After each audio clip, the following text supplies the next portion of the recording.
নমস্কার বন্ধুরা, good morning. কেমন আছেন আপনারা সবাই? পৌলমীর সংসারে নতুন একটি ভিডিওতে আপনাদের সকলকে জানাই স্বাগত। আশা করি আপনারা সকলে খুব ভালো আছেন। যে যেখান থেকে ভিডিওটি দেখেছেন তাদের প্রত্যেককে জানাই গুড মর্নিং। আর এখন ঘড়িতে বেজে গেছে সকাল ওই 7:10 মতন।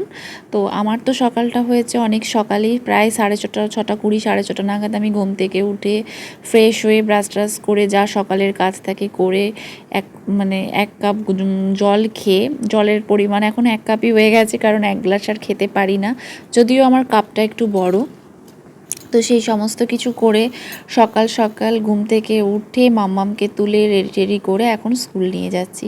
তো মাম্মামকে স্কুলে নিয়ে যাওয়া মানে একটা যুদ্ধের কাজ, তার উপরও চুলটা এতটাই বেড়ে গেছে যে বাঁধতে দেবে না সকালবেলার। তো ভাবছি উইকেন্ডে ওর হেয়ার কাটিং করিয়ে নেবো, কারণ ও খুব কষ্ট পাচ্ছে, অসম্ভব গরম, তাই দরজা লাগানো আছে, কারণ ভেতরে চলছে এসি। সকাল 6:30, 7টায় যে কি গরম পড়েছে মানে বলে বোঝাতে পারবো না। তো তোমরা যে যেখান থেকেই আমার ভিডিও দেখো না কেন, তো সত্যি কথা বলতে সব জায়গাতেই সেই সমান গরম, সবাই সেটা জানো, ফিল করতে পারছো। তো আমিও সেই সেম, কোনো অংশে কম নয়, কারণ এত সকাল থেকে আমার দৌড়ঝাঁপ হয় যে আমাকে অসম্ভব গরম লাগছে, তাই আমি এসি চালিয়েই রুম বন্ধ করে রেখেছি। তো এখানে মাম্মামকে রেডি করে দিচ্ছি, আর মাম্মামকে না এখন সকালে আর ব্রেকফাস্ট করাচ্ছি না, স্কুল থেকে এসে ওকে ব্রেকফাস্ট করাচ্ছি। কারণ এক তো ওদের স্কুলের টাইম অনেক এগিয়ে গেছে, আগে হতো 2 ঘন্টা মতন, কি ওই 7:50 থেকে 9:50, এখন সেই টাইমটা এগিয়ে দিয়েছে আরও আধ ঘন্টা, এখন 9:20-তে ছুটি হয়ে যাচ্ছে। ফলে কি এত সকালে ও কিছু খেতেও চায় না, কিছু না। তো ওই জন্য ওকে এখন শুধু 2টো বিস্কিট হাতে দিয়ে দিই, ওই জল বিস্কুট খায়, আর টিফিনে কেক বা নিমকি এই সমস্ত কিছু হালকা ফুলকা দিই, কারণ ওকে যদি একটু স্যান্ডউইচ বানিয়ে দিই কিচ্ছু খাবে না, সেই ফিরিয়ে নিয়ে আসে। তাই জন্য আমি ওকে বাড়িতে আসার পর ভালো করে ফ্রেশ ট্রেশ করিয়ে টিফিন করাতে বসে, ওকেও টিফিন করায়, আর সঙ্গে আমিও টিফিন করে নিই, কারণ আমারও না প্রচণ্ড খিদে পেয়ে যায়। যেহেতু সকালবেলায় সেরকম আমার কিছুই খাওয়া হয় না, জল খাই, কখনো হয়তো একটা বিস্কুট মুখে নিয়ে নিই, দোকানে গিয়ে চা খাই।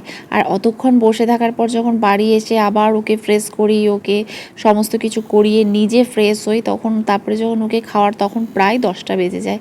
কারণ এসে না একদম অত হুটাপাটি করে পারি না, ওর ড্রেসগুলো চেঞ্জ করিয়ে দিয়ে ও বাথরুমে যায়, টয়লেট করে, ওর হাত পা মুখ ধুইয়ে দেওয়ার পর নিজে কিছুক্ষণ না ড্রেস চেঞ্জ করে বসি, তারপরে ফ্রেশ ট্রেশ হয়ে তারপরে ওর ব্রেকফাস্ট বানাতে যায়।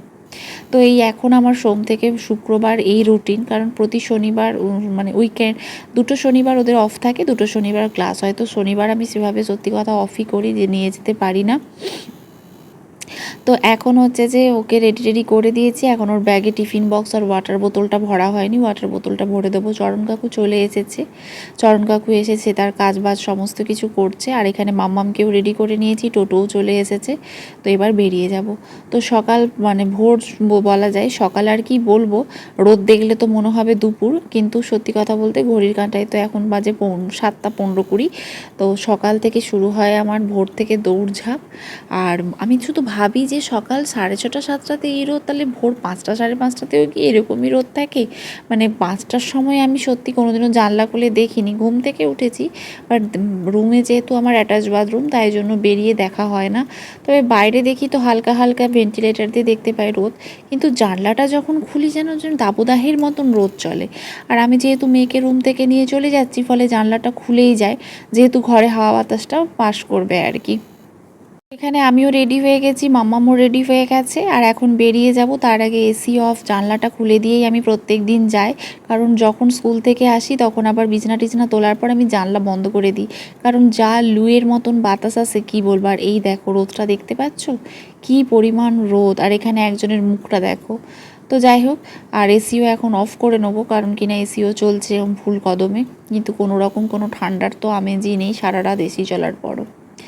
তো সকাল সকাল আমরা রেডি হয়ে এখন বেরিয়ে যাচ্ছি, আর এই জানলাটাও খুলে দেবো, 2টো জানলাই আমি খুলে দিয়ে যাই, যাতে যেহেতু সারা রাত বন্ধ থাকে, একটু সকালের বাতাসটা এলে না রুমটাও একটু ভালো লাগে, ভালো থাকে। আর সবথেকে বড় কথা, ফাঁকা রুম খুবই হচ্ছে যে মানে হাওয়া বাতাস খেলার রুম খুবই ভালো। পোকামাকড় বলো বা মানে বদ্ধ রুমের মধ্যে নানা রকম জার্ম থাকে, ওই জন্যই বলে সকালের আলো বাতাসটা রুমের মধ্যে ঢোকা ভীষণ ভালো। তো যাই হোক, সকাল সকাল এখন আমরা রেডি হয়ে বেরিয়ে গেছি। আর দেখো তোমাদেরকে তোমরা আমার থাম্বনেল দেখে বুঝে গেছো, আমি তোমাদেরকে বলেছি কিছু টিপস শেয়ার করব। তোমরা আমার বাড়ি উঠোন সমস্ত দেখতে পাচ্ছ যে সমস্ত কিছু বাড়ি বাইর দুয়ার সমস্ত কিছু ধোয়া। চরণ কাকু এখনও সমস্ত কিছু পরিষ্কার করে ধুচ্ছে।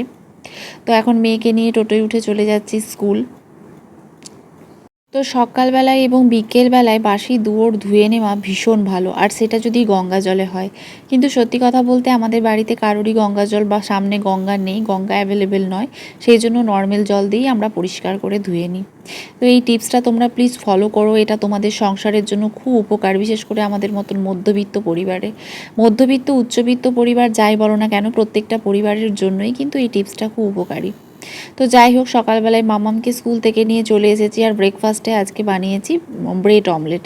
এখানে মায়ের জন্য রেখে দিয়েছি, মাও খাবে, যেহেতু টাটকা পাউরুটি আজকে স্কুল থেকে ফেরার পথে এনেছি। আর বাবার জন্য এখানে ডিম সেদ্ধ করতে বসিয়ে দিয়েছি, বাবা খাবে ওট সেদ্ধ, শসা, ডিম সেদ্ধ।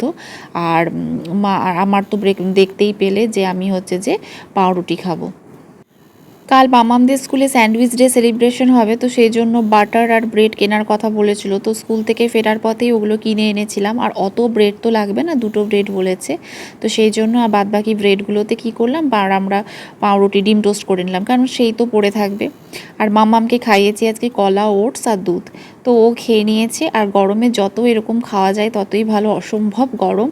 আর এখন ব্রেকফাস্ট কমপ্লিট হয়ে গেছে, এখন এসেছি ছাদে। জামা কাপড় গতকাল কেচেছিল সেগুলো তুলবো বলে। আর আমি 2টো কাঁথা কেচেছিলাম আমার রুমে, তোমাদেরকে বলেছিলাম তোমাদের গত ব্লগে যে আমি ভোরবেলায় ঘুম থেকে উঠে 2টো বেডশিট আর কাঁথা কেচেছিলাম। তো সেই ওয়াশিং মেশিনে ওই কাঁথাগুলো তো আর জল মানে হয়নি, জল স্ট্রেন হয়নি, তো সেই জন্য এগুলো ছাদে মিলেছিলাম।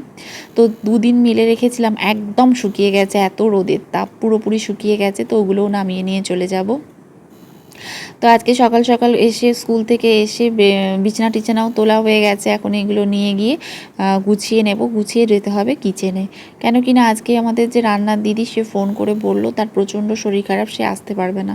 এবার গরম পড়েছে, মানুষকে তো কিছু বলার নয়, একদিন আর দিন মানুষের শরীর খারাপ হবেই। তো ঠিক আছে, আমি বললাম ঠিক আছে, ডাক্তার দেখাও, আর বেশি বন্ধ করো না, কারণ এমনি তো বাসন ধোয়ার দিদি নেই, কাজ ছেড়ে দিয়েছে।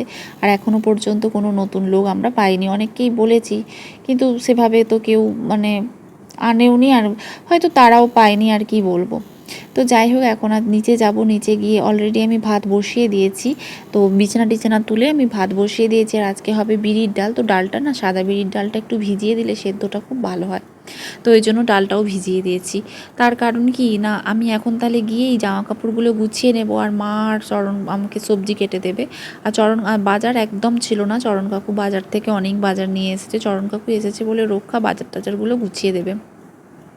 তো আজকে মাছ দাদাকে ফোন করেছিলাম, তো ভেটকি মাছ বলল ভীষণ ভালো ছিল, তো সেই জন্য ভেটকি মাছের অর্ডার করেছিলাম। আর আমার হাজব্যান্ড আর শ্বশুর যেহেতু ভেটকি মাছ খায় না, তো সেই জন্য ওনাদের জন্য নিয়েছি আমি পোনা মাছ।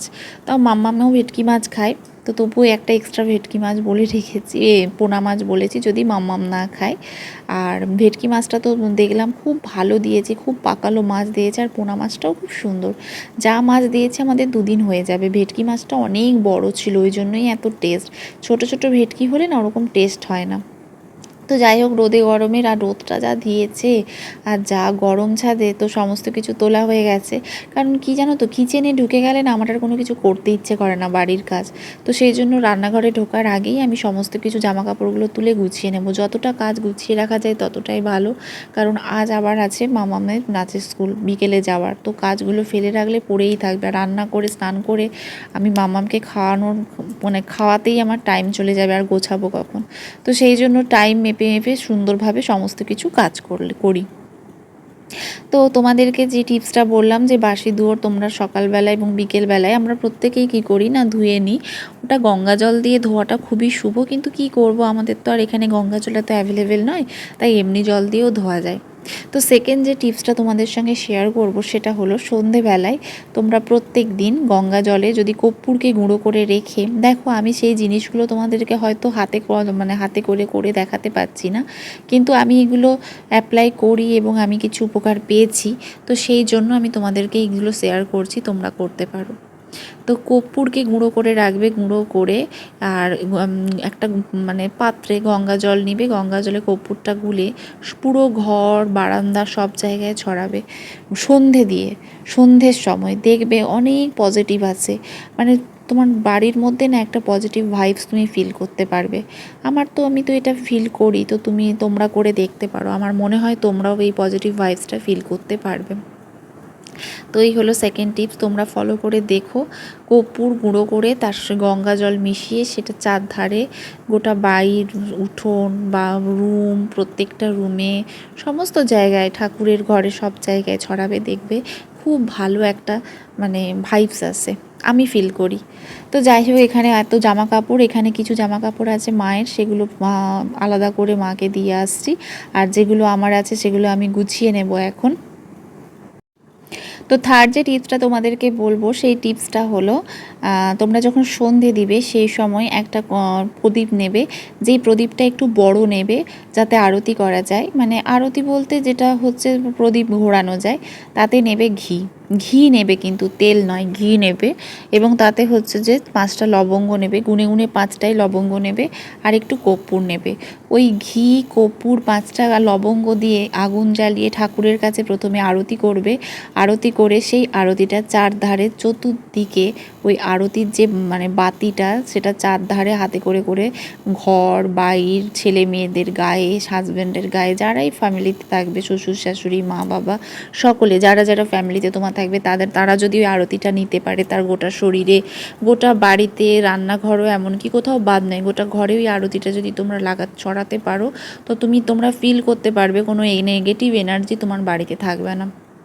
যদি কোনো কেউ দুঃস্বপ্ন দেখে, শুতে গেলেই ভয় লাগে, এই সমস্ত নানা রকম থাকে, তো তাই দেখবে সেগুলো অনেক কমে গেছে। বিশ্বাস করো, আমি এটা নিজের লাইফে ফিল করেছি, সেই জন্যই তোমাদেরকে বললাম। এবং আমিও এটা কারোর থেকে শুনেই কিন্তু এটা অ্যাপ্লাই করেছিলাম। খুব বিপদে পড়েই অ্যাপ্লাই করেছিলাম, যখন ভীষণ আমি ভয় পেয়ে গিয়েছিলাম যে কেন এরকম নেগেটিভ জিনিস হচ্ছে।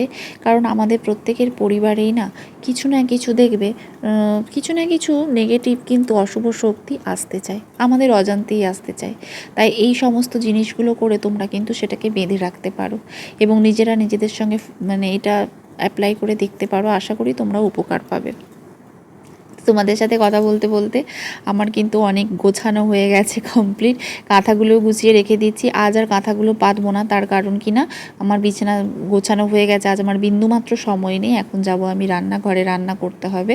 আর মা যেহেতু দাঁড়িয়ে বেশিক্ষণ কাটতেও পারে না, তাই আর অনেক টাইম লাগে মায়ের কাটতে, বটিটা বোতা হয়ে গেছে, আর মা বটি ছাড়া কাটতে পারে না, দাঁড়িয়ে দাঁড়িয়ে বটিতে কাটে, তাই আমি ছুরিতে তাড়াতাড়ি কেটে নিই। তো আজকে ভেবেছি ভেটকি মাছের ঝোল করব, আমার আর মাম্মামের আর আমার শাশুড়ি মায়ের, চরণ কাকু, 4 জনেরই হয়ে যাবে। আর ওরা যেহেতু ভেটকি মাছ খায় না, ওদের জন্য বিড়ির ডাল ভিজিয়েছি, বিড়ির ডাল করে নেবো। আর লাল শাক এনেছে চরণ কাকু, তো মাকে বললাম তুমি শাকটা কাটো, চচ্চড়ি হবে, লাল শাকের চচ্চড়ি, আর ঢ্যাঁড়স সেদ্ধ করে নেবো। তো এগুলোই ভেবে রেখেছি, কারণ সত্যি কথা বলতে বেশি রান্না করার সময় অবকাশ দুটোই আমার নেই, কারণ যত তাড়াতাড়ি করা যায় ততই মঙ্গল। তো কিচেনে অনেকক্ষণ চলে এসেছি, রান্না প্রায় এখন কমপ্লিটের দিকে। তো এখানে পটল ভাজা করছি, সকলের জন্য পটল ভাজা, এখানে হচ্ছে তোমার সাদা বিড়ির ডাল, আর এখানে মাছগুলো তো ভেজে রেখেছি, 2টো পোনা মাছ, বাদবাকি ভেটকি মাছ, আর এক্সট্রা যে মাছগুলো ছিল এগুলো ফ্রিজে রেখে দিয়েছি আমি আলাদা করে, কালকে হয়ে যাবে। তো বড়ি রেখেছি, ওই লাল শাকের যে চচ্চড়িটা, লাল খসলা শাকের যে চচ্চড়িটা, ওটাতে বড়ি দেবো। চরণ কাকু আজকে ভেজ খাবে বলল, তো সেই জন্য চরণ কাকুর আলু সেদ্ধ দিয়ে দিয়েছি, আলু সেদ্ধ, উচ্ছে সেদ্ধ, আর এপাশে ঢ্যাঁড়স সেদ্ধ সবার জন্য করছি, পটল ভাজা আছে। তো এই দিয়ে চরণ কাকুরও হয়ে যাবে, তার সাথে তো বিড়ির ডাল হচ্ছে। আর আমার মাম্মামের আর মায়ের মানে ঝোল করে নিচ্ছি ভেটকি মাছের, তার কারণ মাম্মামও খেয়ে নেবে, ঝালটা দিচ্ছি না, কাশ্মীরি মির্চ দিচ্ছি, সেই জন্য কালারটা হবে কিন্তু ঝালও হবে না। তো এই হলো ব্যাপার। আর হাজব্যান্ড তো ঢ্যাঁড়স সেদ্ধ, পটল ভাজা, মাছ ভাজা আর আলু ভাজা একটু করে নিয়েছি, আলু ভাজা এই দিয়েই খেয়ে নেবে। তো এই যে এখানে আলু ভাজাও রাখা আছে, দেখতে পাচ্ছ, হাফ আলু দিয়ে আলু ভাজা কেটে নিয়েছি। তো এই হলো আজকের মেনু, মোটামুটি আজকের রান্না অনেকটাই এগিয়ে গেছে। এরপর গ্যাস ট্যাস মোছার ব্যাপার আছে।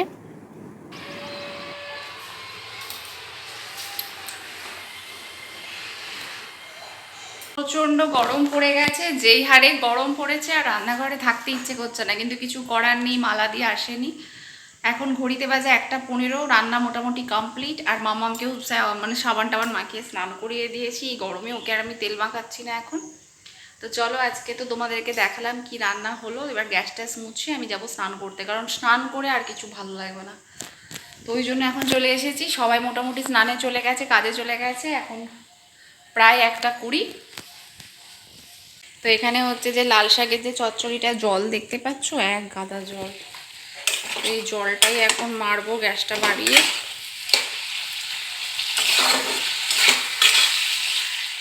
তো এখানে মোটামুটি সমস্ত রান্না হয়ে গেছে। চলো, তোমার মামামকে স্নানও করিয়ে দিয়েছি। এই যে এখানে পটল ভাজা, মাছ ভাজাও বাবার আর তন্ময়ের রেখে দিয়েছি।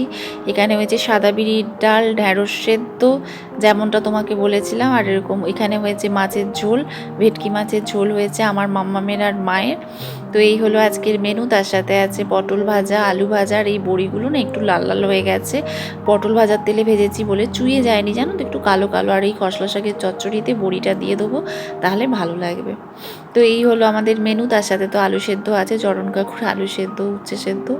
তো মোটামুটি এখানে সমস্ত কিছু হয়ে গেছে। আর আজকে হচ্ছে যে এইসব করে গ্যাসটা মুছবো, গ্যাসটা মুছে এখন স্নান করতে যাব। ঘড়িতে বেজে গেছে 1:30। তো চচ্চড়িটাই লাস্টে করলাম, যাতে সিমে গ্যাস দিয়ে আস্তে আস্তে হয়। তো এখন ঘড়িতে বেজে গেছে সন্ধে 8, পৌনে 8টা মতন। আর আমরা এসেছি এখন ওয়াও মোমোতে। মাম্মামের বাবা হঠাৎ করেই আমাদেরকে আনতে গেল। ও আসলে একটু কাজে গিয়েছিল, ও ওই সময় ফিরছিল, বললো আমাদেরকে তাহলে পিক করে নিই। তো আমরা এখন মোমো খেতে এসেছি, আমি আর মাম্মামকে দেখছো ঘেমে পুরো একাকার, প্রচণ্ড গরম বাইরে। তো আমরা এখন দাঁড়িয়ে আছি, ওর বাবা অর্ডার করছে। তো আজকে বৃহস্পতিবার, ওর বাবার যেহেতু অফ ডে, সেই জন্যই এসেছে। তো সত্যি ওয়াও মোমোতে হচ্ছে দামটা প্রচণ্ডই বেশি, কিন্তু এত টেস্টি খেতে যে দাম হলেও মনে হয় খেয়ে নিই। তো যাই হোক, এখানে খাওয়া কমপ্লিট করে আমরা একটু ঘুরে এখন বাড়ি পৌঁছে গেছি। ঘড়িতে বেজে গেছে এখন 8:15-20। মাম্মামের বাবা তো বেরিয়ে গেল আড্ডা দিতে। তো চলো বন্ধুরা, আজকের ব্লগটা আমি এখানেই শেষ করলাম। ভালো লাগলে লাইক, শেয়ার অ্যান্ড সাবস্ক্রাইব করতে কিন্তু ভুলো না, অবশ্যই সাবস্ক্রাইব করো। দেখা হচ্ছে পরবর্তী ভিডিওতে।